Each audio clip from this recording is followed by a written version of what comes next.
the best around. Nothing's gonna ever keep you down. Good morning, Santa Barbara Teen Sports listeners. I'm your host, Erica Salda, the Queen of Teen. Please tune in every single Tuesday. This is a whole hour of Santa Barbara teen athletes. And all those people in businesses that support those teen athletes. Well, I looked out the window and I got scared because we have a city councilman in the house. I know you all thought that I forgot my name, but I didn't. Do we say Madam Counselor? I think it's Councilwoman elect for right now. Councilwoman yes. elect. Kristen Stanton is in the house. Hi. Okay, I didn't set my alarm, and I was going to be there, because I knew all day that you were going to win. I already had all the buttons, Yes. you were going to win it, and I have the mate to the first little. I made you a picture. I love that painting so much. I have the other galaxy that you have to have two of the galaxies. You got the one galaxy, you got to have the other galaxy next to it. And I laid down. I never take naps. I'm not a nappy person. And I woke up at like 10:30. I was so excited in my mind. I was with the balloons and all that, and I woke up and it was like 10:30. Mm-hmm. And I knew you won though. It's all good. I know. It's Congratulations!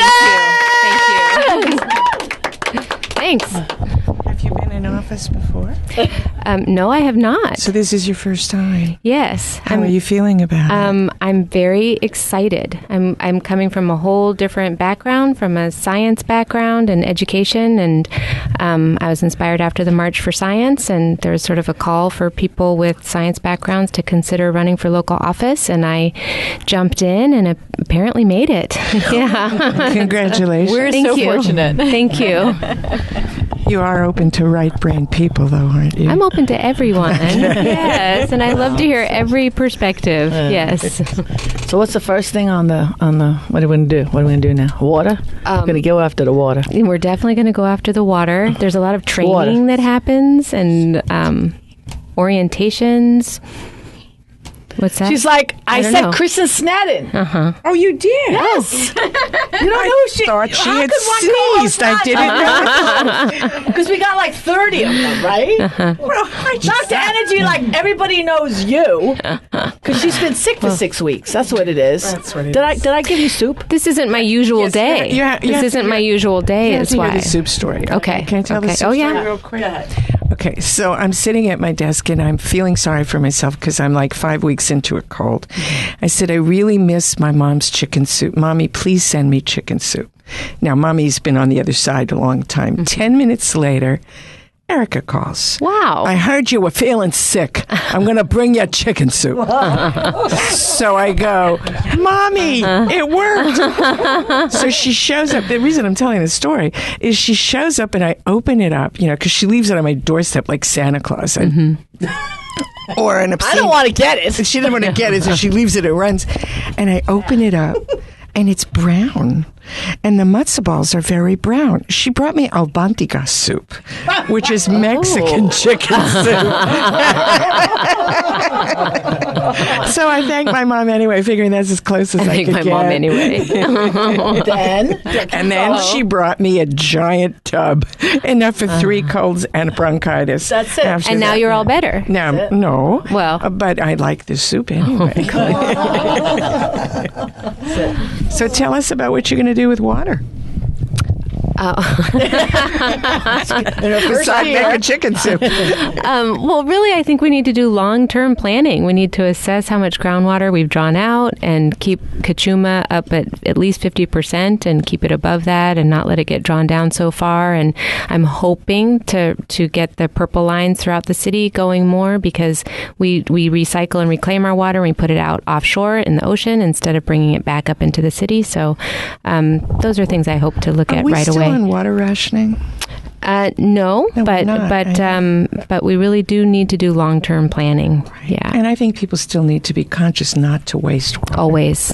Yeah, and I think sometimes we can forget that. The drought's over, everything's fine, we're back to normal. It's certainly not over. We're at where we were when we first declared extreme drought. Oh. So it's under 50% right now, Kachuma. Then that's important for us to keep conserving. We have to keep conserving. Yeah. So we pushed an agenda of grow food, not grass. I love this agenda. Yeah. If you're going to water and you want something beautiful, let's make it something edible. Mm-hmm. And then also that creates a community spirit because, hey, I'm growing the basil and I'm growing the lemon balm. Maybe you've got some squash growing and we can share. It's fantastic. Your guys' garden is amazing. Well, what I like about it is I had an Uber driver come over and specifically stop in front of the house when Dominique was watering and mention that in San Roque area, they have now food share days. Mm-hmm, garden exchange. Yeah, which I thought was like way cool because that was, and I just did it because, I just had this thing where when they stopped and said you couldn't water the front yard, I'm like, okay. So I just so happened to be talking to Carolyn because she was visiting, and I'm like, and we just were collaborating, and I'm like, hey, would you like to join us?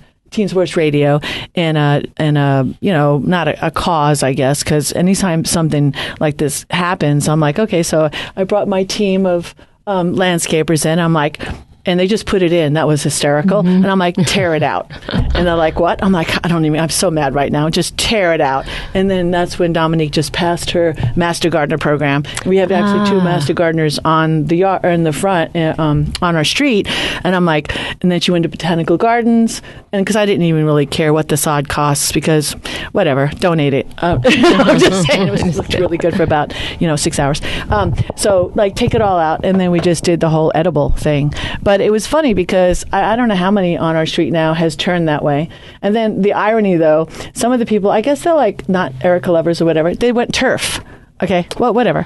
And just do the opposite of me. That's okay. You know what I mean? That's okay. Not Erica? Well, I don't know. I don't want to take it not Erica lovers, but the AstroTurf is low maintenance. So you're not only going low water, but you're also going low maintenance. All you have to do is dust it. But interestingly, there's some comments about the gases that are released on the turf. Yeah. So we do want to stay as natural as possible. But I was looking up for some information for the show today, and I found an article about science that I'm really intrigued about. Not only do we have concerns about our water, but our air and sunlight is affecting the nutrients in our plants. Mm-hmm. And there's actually a new body of science that's being developed and data newly being gathered regarding the effect of CO2 on our plants. Mm-hmm. So essentially what's happening is our plants are actually producing more sugars in the plant itself, and we are getting less nutrients because the CO2 level is larger. So it's almost like our plants have junk food that they're snacking on because there's so much sunlight and the CO2, and so the nutrition in our plants truly is less than what it was 50 to 70 years ago. And it's not just because the soil conditions have changed and not because the water's changed, but our air's changing. So bringing science to bear on how to improve our lives is going to be really important. I was just going to say really quick, I love, like with Waldorf, we do biodynamic gardening. And so it's an awesome community effort that we do, and we bring a lot of outside community in. And it's just, and speaking of at your place, all the different neighbors that get into that and you share, we have that up on the mountain, and it's wonderful, and it tastes so different. Will you say some more about what biodynamic gardening is? Well, I'm definitely not the expert on that, but it is Dominique's area. Thank you for not sharing. No. I'm no expert. But when you do the Master Gardener program, you're asked to do a project. And so a couple of our fellow students, we got together trying to figure out, is biodynamic gardening scientifically based, or is it just theory-based and doesn't have any science behind it? And the science is actually growing, but the biodynamic gardening is taking into consideration the cycles of the moon, the astrology of where our planet is in relation to the universe. We don't realize it, but hey, every day we're waking up to the sun. You know, what time is the sun waking us up? Oh, it changes with the seasons. Or we have longer days, we have shorter days. We are affected by astrology. We are living by what the sun's doing us. As both astrology and astronomy. So that's what biodynamic is taking into consideration. The other things going on in the universe, how is that affecting our planet Earth? And also our relationship to the soil and our relationships to plants. And that there is a whole community that we need to take into consideration when we're growing our gardens. So it's not just doing composting and not just doing water reclamation and all the fun things you can do yourself on your own little home garden, but also noticing the signs of the moon and when is the good time to plant. So I don't know if people realize it, but the new moon is a great time to plant seeds. Right. Why? Because nature's helping you at that time. There's a reason for that darkness. It actually helps the seed out. Full moon tends to be a great time for harvesting things. So that's what biodynamic gardening is. I would call it an old science that's becoming a new science. I was going to say it was seasonal. She has put all these nice little helpful tips. You want to talk about the almanac? Yes. Because it's out now. We have a 2018 planner almanac. Okay, you want to put all this information in there. Real fast. So Santa Barbara Wellness Center has put together a planner to help for 2018. And it has pages where, you can do all your planning for your day and everything. But we've also included the astrology information for people who like to do business planning or biodynamic gardening. Well, that information is in there as well. And you can get all that information on SantaBarbaraWellness.org. Yes. Yes, and let's take a break right now. That's going to be the extent of my little push, okay? And all the monies, 100% is going to go into one of the 7 programs that are available on SBWellness.org. Let's take a break. This is Erica Salda, the Queen of Teen. We'll be back with a lot more after these messages.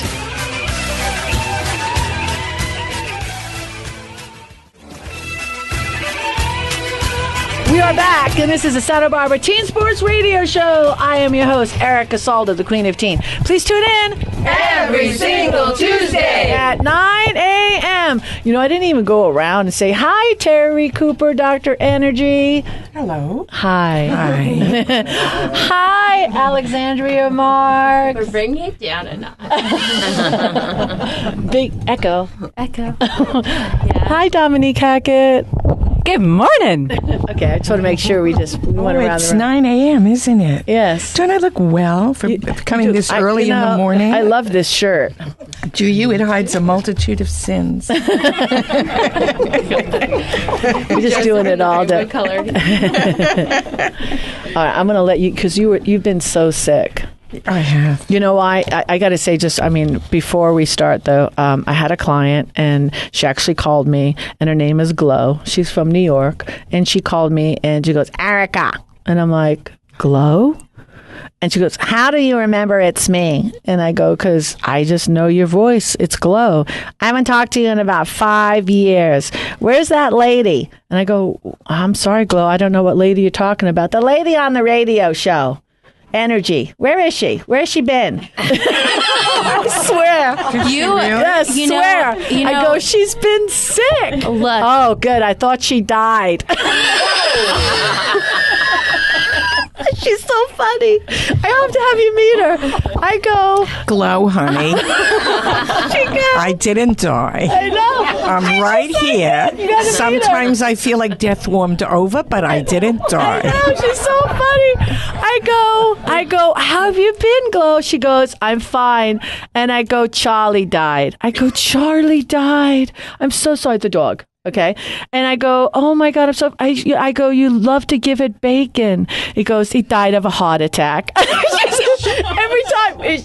He really loves the dog. It worked for her last 3 husbands. I know. Seriously. But you have to be from New York to understand. It's just like this, I don't know, Joan Rivers humor or whatever like that. So funny. Anyway, so yeah, you have a fan. Anyway, Yeah. she moved. She moved back east to be with her kids, but I just wanted you to know. Glow, I would like a corned beef sandwich lean on rye bread. She just loves you. Please send it with some potato latkes, No. an egg cream cream. You just have a fan. I just needed you to know you have a fan. Where's that lady? Who? Energy lady. I'm like, okay. Like energy has been not so energetic. I know. She wanted you to know. But I will tell you the good thing that's come out of it, because, of course, when adversity strikes, we can always find something good if we look for it. You want to know? Yeah. Oh, good. I'll tell you. Okay. I've been talking to Brian. I went to see Brian Falk, by the way. Oh, okay. Finally. Yeah. You know, the acupuncturist we have on. What an incredible man he is, and the work that he does. He had me on his table for 2 hours, and I felt like death warmed over, literally, when I went in there. And when I walked out of there, I was like a different person. And he's a beautiful, beautiful man and does beautiful work. So in the course of having this, I've spoken to different people and found out lots of good information. I bought the parsley. I bought the parsley. Dominique said you must chew parsley, so I dutifully went out and got it. I took a mouthful of parsley, went and spit it out, and I said, I'm going to stay sick because it was too healthy. Did you get this advice from my rabbit, Luna? Because this is how she avoids getting sick too. She's on parsley. Google it. You can't overdose on parsley. You can on your taste buds can definitely overdose. Glow, I'm going to get to the part where you said have her do the apple cider vinegar. I do that actually. I take a pill. That's what I do. She doesn't get sick. Yeah, I take a pill every single day of that. Anyway, in the course of going, I found out about herbs and Chinese medicine, just lots of different things that people advise me, because the standard response is, you're still sick? You know, how long can this go on? So there's been a lot of good information that I've gleaned, and then I pass it along. So I'm actually doing better. Thank you. Yeah. Appreciate it. Heather Bond, I don't think I've known you for God. You never get sick. Rarely. Wait. No, she got 2 mics out. That is I'm a rare not kidding. thing. I've known you for 12, 13. I don't think I've ever seen you sick, no? You know what? If I have a little mantra, if I ever feel anything come in, I declare it. You are not wanted here. I'm serious. I'm like, you are not invited in. I do not want you here. Be gone. And you know what? It makes a big difference. Worked on my ex-husband. It really does. Well, Heather, I suspect, because you're really good at getting really good amount of exercise and raising your body temperature and having all those good endorphins go through your body, and all the water you drink and good nutrition, that's the best way to live a good life. And I eat parsley. You do. Very good. And a lot of cilantro. So that's that green stuff that's all over your teeth. Yes. So how do you get past the taste? Oh, I love the taste. You like the taste? Oh my gosh, of it? I was the one eating your garnish off your plate. Yeah, no. Really? I love it. Well, I grow it. Maybe I'm not getting the right parsley. I like the Italian parsley. That's what I was going to say. I think it was a good-looking parsley, I'll tell you that. I was attracted to it. It was very pretty. It was a perky parsley. Well, you know what? The parsley and the cilantros, they clear out a lot of the heavy metals in your body and keep you... So how much parsley do you put it in a drink? I put it in smoothies. I eat it. I just eat it raw. So I love it. I love it. The recommendation that I give to people who have a cough that can't get rid of the cough, you have to keep drinking a lot of water. But if you put a little parsley and a little lemon in your water and just nibble the parsley throughout your day, it seems to help get rid of the cough. And I was just going to add a second thing, actually. There is, when you did say you can't eat too much, you can't eat too much, but juicing is a different story. Yes. So you got to be careful with the parsley and the juicing. Yeah. What It's happened? just a lot more, just like any of the my vegetables. skin get green. My cousin ate a lot You of will carrots, turn and her green, skin and turned, you will. she turned orange. She looked like a Trump supporter. She was orange. Sorry, Erica. Why does everyone comes back on me? Just because I will never forgive you is wrong. I know, because I made a prediction. Oh, my goodness. I don't know. What am I going to say? Who do we have here today? I don't know. We got a couple of guests here today. Who Yes, do we two? do. What I brought a good friend of mine. Yes. Lynne Gleeson, who's an esthetician. You got to use the mic, sweetheart. Hi. Hi. How are you? I'm doing well, and how about yourself? Have you been on the radio before? Once before. Okay, so we'll smoke afterward. Yes, definitely. I'm looking forward to that. So when we do get to talk to Mary Lynn, we're going to be speaking about skincare, and skincare particularly for the athlete and for the active person, and also for talking about sunscreen and things like that. So I'm looking forward to talking to you and learning more about that. And I don't know if it's okay with you, but I'd like to hear more from you about what you're going to be doing in your administration. Oh, sure. Well, we got Alexandra. Who'd you bring too? We got one more I guest. brought Melissa. She is from AHA and beloved mother of one of my friends. Oh, nice. And I know. And throwing in some adjectives. Anyway, and yeah, so we'll just be talking about what that organization is, what its presence looks like at the high school campuses, Nice. and why it's important to start, looking around for resources like this at your school. Definitely. That'll be awesome. We're going to be checking into that the next section. But before we get to that, we're going to go back to Kristen Sneddon, because I think, what do? You take the flu shot, right? With parsley? Yeah. Flu shot, parsley shot. Did you say the flu shot? Yeah. The full shot? No, I don't do the flu shot. Good. I don't believe in the flu shot. I believe in it, but it makes me feel I don't know, and I don't really get around to it. I was online with the flu shot, and I missed out because they ran out. Okay, one like 3 times, and I'm like, I know that I'm not supposed to be taking this shot. Mm-hmm. Yeah, there's something about it that it makes me feel queasy, and everybody that I know that's taken it has gotten sick. Mm-hmm. I've taken it for years, and over 70, which some people are, not me, of course, but some people, they say that when you get older, my father died of triple pneumonia, so that's not the same thing. But for me, I think it's worth it. They say when you get older, obviously your immune system, not obviously, but a lot of us have our immune system diminished. So it's I think important for me anyway to take it. I don't know about I'm not opposed to it. I just rarely get around to it, and I don't know. I avoid it. How do you stand on the flu you like shot? not parsley, so you're all right.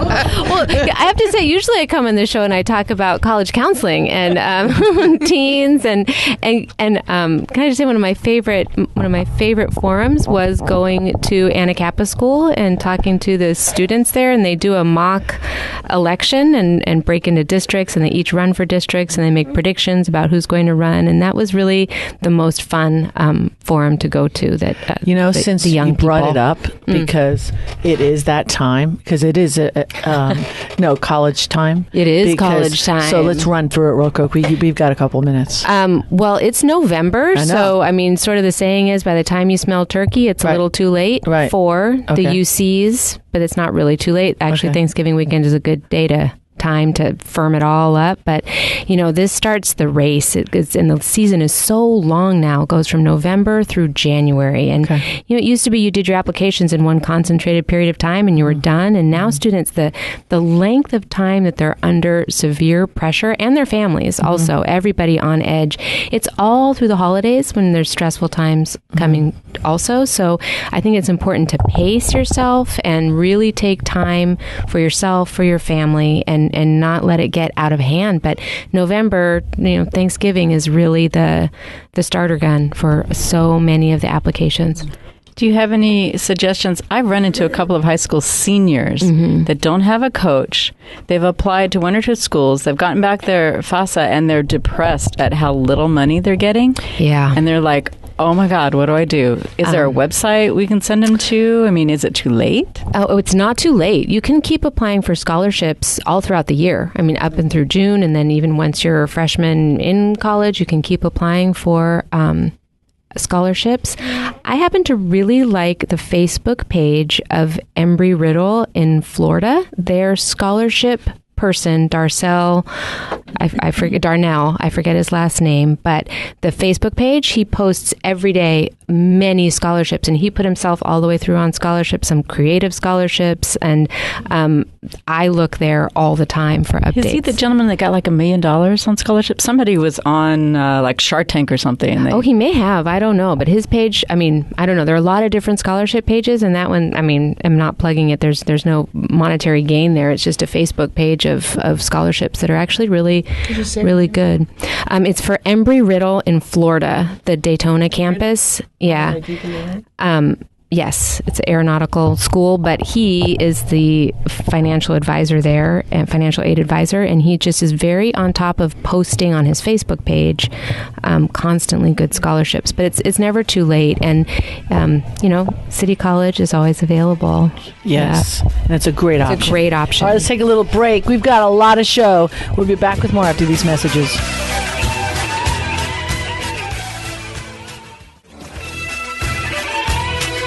Back, and this is the Santa Barbara Teen Sports Radio Show. I am your host, Erica Salda, the Queen of Teen. Please tune in every single Tuesday. All right, let's start us off with my teen queen senior. Yeah, so today we... Echo. I know. I love that. So oh my God. Okay. So today I brought a guest. We have Melissa from AHA. And yeah. So first off, maybe we should explain what AHA is and how you got involved with this organization. I would love that. Okay, so AHA stands for Attitude, Harmony, Achievement. And it was founded in 1999 by two therapists who saw what went down with the Columbine shooting, and they realized that they wanted to do something to try to prevent episodes like that from occurring in our history that continue to happen every day. But that's a whole other topic, at least in Santa Barbara. So they created this after-school program and a summer program that then ended up working its way into the schools just because the administration and teachers saw what we were doing. And this was just when social and emotional learning started to be kind of an important element in public education. People were starting to talk about, you give kids all this academic stuff and you send them out into the world, but you also need to prepare young people to be emotionally intelligent, to be resilient, to have grit, and to be able to work as part of a team, and to have good communication and listening skills. And I don't know, I didn't learn any of that stuff in school. So we've worked for almost 20 years to bring that to as many kids as possible. And at this point, we've served around 20,000 teenagers with our programs. And right now we have a staff of about 25. And we're working in all the area high schools and junior high schools. And we also have a thriving after-school program and a summer program that are offered by donation. Oh. And how did you get involved in the program? Well, first, there was a divorce. It was my divorce. And I had been working as a freelance writer and editor for most of my career, and then I needed a job. And I knew a wonderful person named Jennifer Freed, who is one of the co-founders, and she needed a grant writer. And she said, "Hey, can you write grants?" I said, "I've never written a grant in my life, but I will do my best." And she gave me a chance, and so I became AHA's grant writer.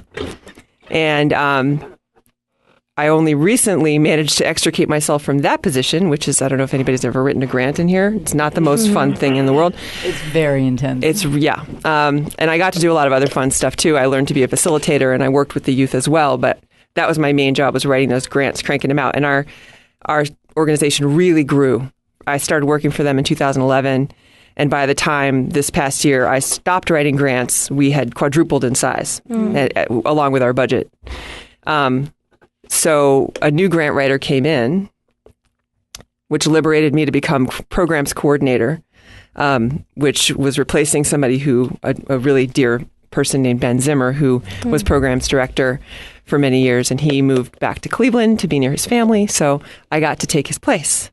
And so now I'm the director of programs. Wow. So I really wanted to talk about what we're doing now with the peer mediation programs and how that idea kind of came up and how we're implementing restorative approaches in the school and what that means. Okay, so we have a program called AHA Peace Builders.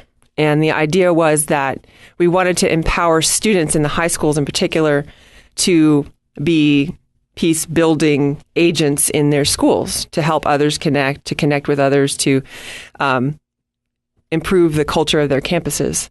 And so out of that program started in, I think, 2014 or so. We had our first Peace Builders initiative at Santa Barbara High. And when the administration kind of saw what we were up to and came to understand what we were trying to do with the kids, they said, we should have Peace Builder youth be involved in restorative approaches, which were rolling out at the same time in all the high schools. So we've been talking about this for years, about how can we use students like you, Alexandria, to really help students who are having problems, who are struggling, who are in trouble, to have a process that doesn't move them out of their community, but that helps them reintegrate into their communities, that helps them realize that when you take responsibility for wrongdoing, and you do it in a circle of people who really want that for you, even those you've harmed are willing to bring you back in. And that's the thing that makes people not want to come and shoot up a school, is that they feel a sense of belonging, even if they mess up. And so having students at the table when, like imagine yourself as a teenager, you're in big trouble and you got to go sit at a table full of grown-ups and you're in trouble and it feels awful.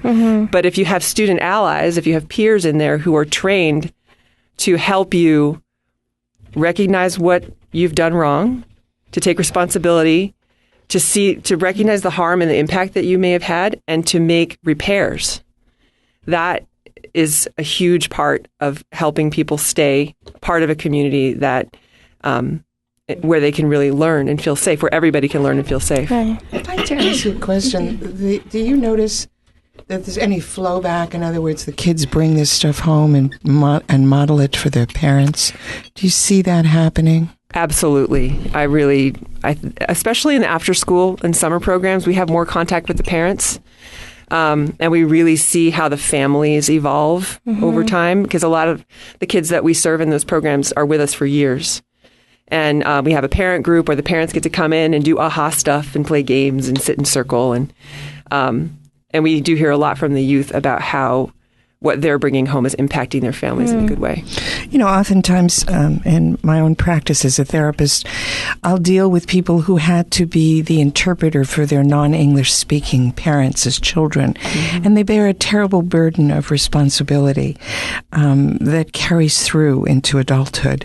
And I just was curious if the program, as in an attempt to keep kids enfranchised as opposed to disenfranchised, do you notice that it's helpful for those kids who are burdened by being the first English-speaking or fluent English-speaking people, or is it not relevant? Well, one thing that we do, we really take great pains in our out-of-school programs to have translation at everything that involves parents. Okay.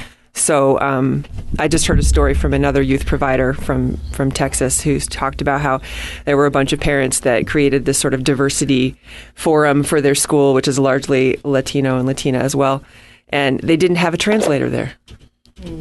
It takes too long. Well, no, it doesn't take too long, because everybody needs to feel like they have a seat at this table. And it takes the pressure off the kids. They don't have to feel like they're the bridge. So yeah, we do look at that issue a lot in our programs. Thank you. Yeah. It's interesting. I was reading an Irish mystery novel from a couple of centuries ago. The story is based on old Irish law. Oh, yeah.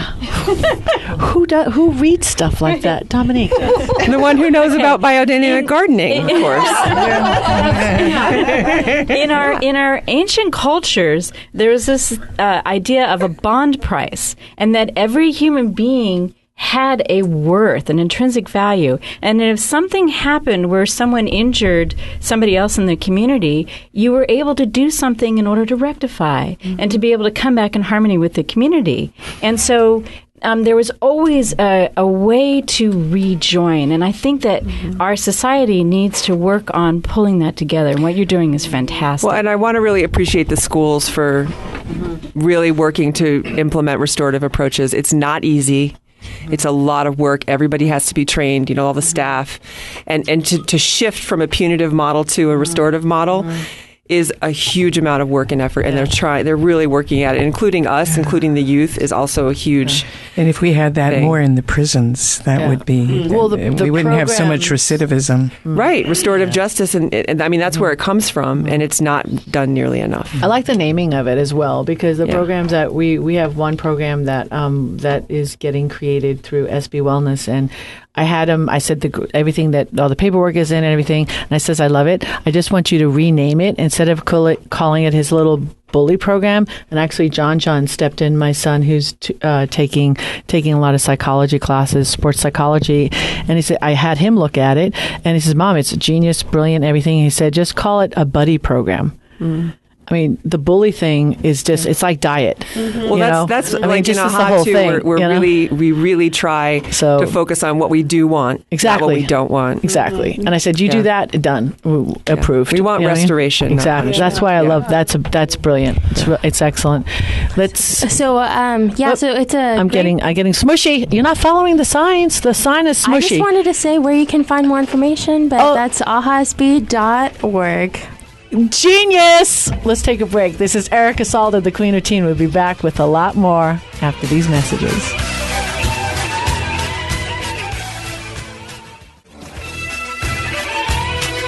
We are back, and this is the Santa Barbara Teen Sports Radio Show. I am your host, Erica Salda, the Queen of Teen. Please tune in every single Tuesday. Where else can you find us, Alexandria? We have our Instagram page, Facebook page, Teen Sports Radio website. We have YouTube, Twitter, and the radio. That's right. 1290 a.m. So News Press Radio. Yeah, News Press Radio. So definitely check us out. Look us up, baby. Who'd you bring? I brought Dr. Marie. Energy. I did. I brought an energetic person. Well, it starts with an E anyway. Marie Lynne, who's an esthetician. Marie Lynne Gleeson. Hi, everybody. Thank you for having me. Thank you for coming. So first of all, tell people what an esthetician is. Oh, an esthetician is a person that takes care of your skin from all ages and different needs, from dry to oily to aging skin to hyperpigmentation to fine lines to hydrate, to just try to balance the skin and always try to keep the collagen and the elastin of the skin going, because that's one of the things that having those things. You remember. I'm slowly dwindling away. I think I went to sleep last night and the last of it dribbled out onto on the little side of my mouth and a little drool on the pillow. No, come back.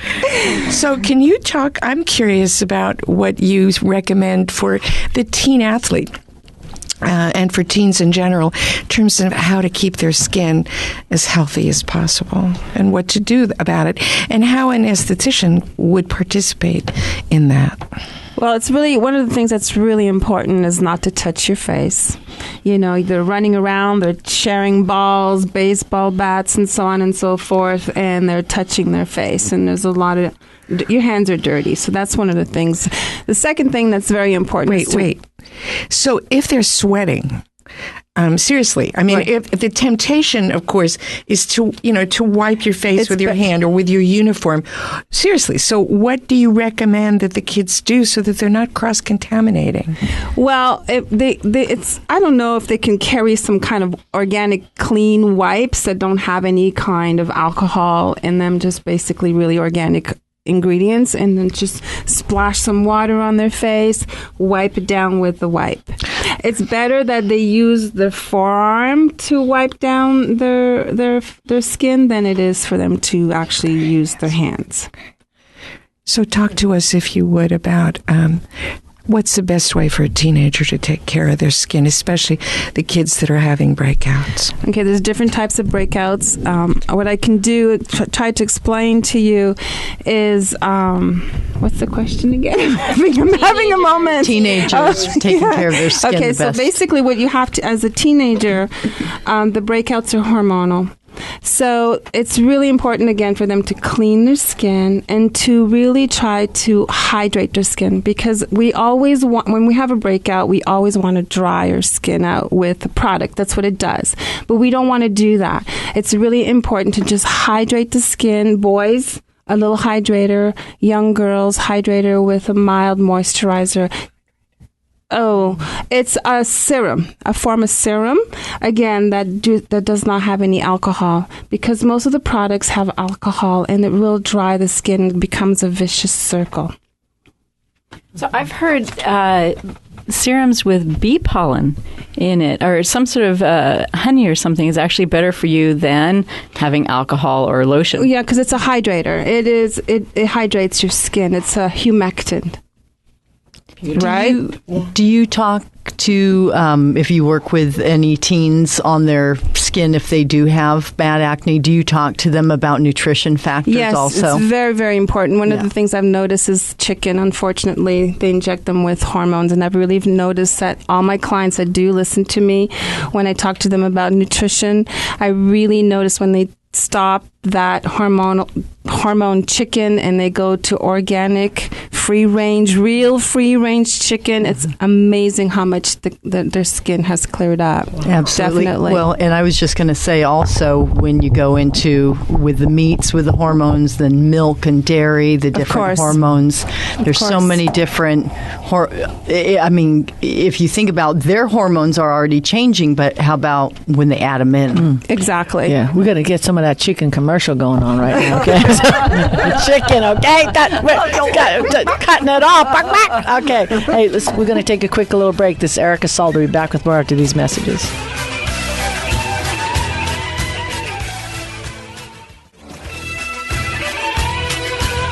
And this is the Santa Barbara Teen Sports Radio Show. I am your host, Erica Salda, the Queen of Teen. Please tune in every single Tuesday. I said Wednesday, but it's Tuesday. That's okay. I don't know why I wanted to say Wednesday. We're never changing the day on this show. I have a question. How much water would you say is important to drink a day, and how important is that to your skin? Very, huh? And does it change in age also? Yeah. No. Actually, water is really important, but it's how you drink it. Okay. You are gulp supposed it? No gulping. Sip it. You're supposed to sip it, Okay. and that's how you keep your body hydrated. It's very, very important.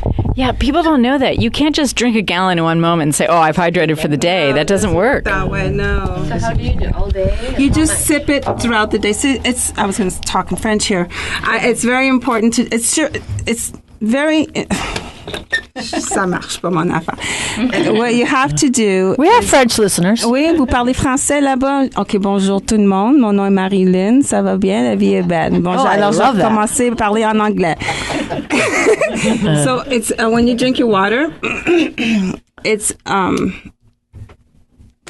It's like a drip system. You just want a drip system all day long. Okay, don't be shy now because you're going the whole French thing. Hey, if somebody wants to get a facial, because I do, I want to book a facial. Dominique and I want to do facial. So how do we do that? Yeah. Oh, you're the only esthetician in the room. Well, let me tell you, Erica. Terri Cooper is acting. So I want a facial. No, exactly. Chicken soup. So how do we get a facial from you? Well, you'll call me. Yes. What's the number? It's 805-628-2074. 2074. Mm-hmm. Okay. Say your name for them.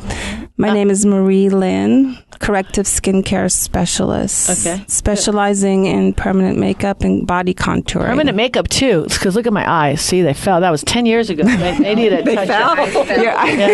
No, I had them done like 10 years ago. They're not really permanent makeup. All they need there. Yeah, they actually do, don't they? Yeah, that's nice. So what is body contouring? It's cavitation machine with RF. Right. I mean, you suck it in. Right up. Come on, get with it. You're a city councilman now. Stop worrying about the water. Suck it in, Erica. What kind of scientist are you? Come on, it's biodynamic. Get in that machine. Suck it in. This really helps you relax, right? Wow. So tell us what that is. It's an ultrasound. and so it blows out the fat from the cells.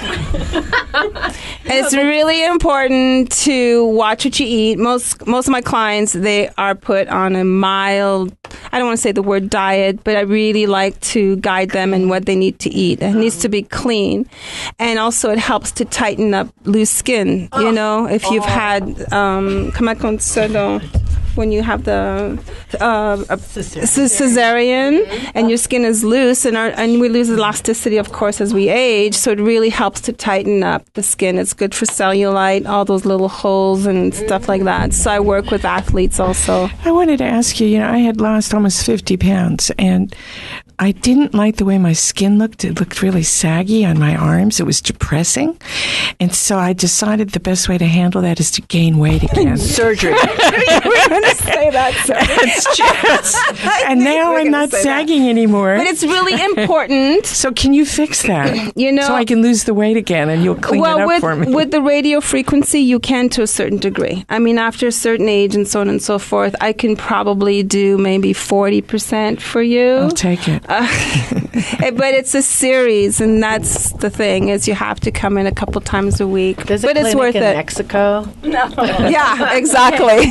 But the thing about this that's so important is we have heavy metals stored in our fat cells. And so what you're doing is you're helping people come back into balance and health by helping the body process those heavy metals that have been saved in the fat cells. And a lot of us who have put on a little extra weight, the body doesn't want to let it go because it knows as soon as it releases it, it's going to get toxic. So what you're doing is really important. Okay, let's put our hands together. Okay, I want to give AHA another chance. Let me give your contact information, because if anybody wants to donate, because I love what you're doing. I love it. So you want to check out www.ahasb.org for more information. And I also wanted to give a shout out to all those high school students that if you are more interested in finding out about the restorative approaches, you can talk to your the Dean of Student Engagement at your school, and there's one at all of the public high schools. Santa Barbara, we love you. God bless you. Be kind. See you next week.